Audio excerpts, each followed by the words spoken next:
Welcome back to the channel. It's been a while, been busy with the little kids, but we are back in action with another unboxing. Really excited for today. It's a special unboxing.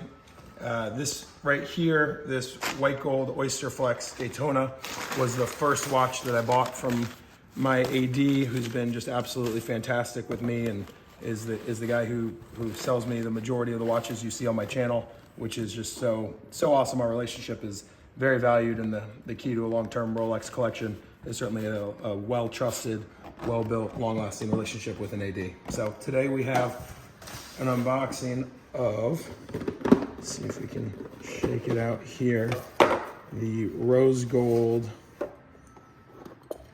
Daytona on Oysterflex, which I'm really excited to get and really excited to pair it up against the white gold. So this is the rose gold with the rose gold subdials with the black inlay and black dial, which I think looks just super sharp. The rose gold really pops. I don't know if you can see that there in the light.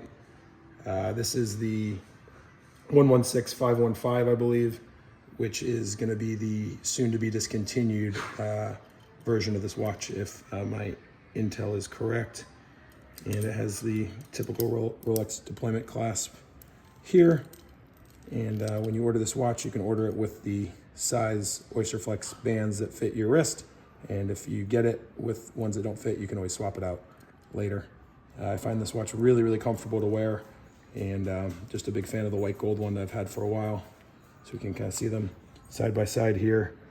Pretty interesting. You see on the white gold, it's the full black subdial, which pairs really great, I think, with the Cerachrome bezel. On the rose gold, I think even maybe a step up from that, having the rose gold with the black subdial, a little more interesting there, the two-tone on the subdial. 40 millimeter, can't go wrong with the Daytona. Slim profile. I think you can dress this watch up, dress it down. I think the white gold's been awesome and really fun to have this in the collection as well. As always, thank you for watching. Please remember to like and subscribe and comment below. And until next time, thank you for watching.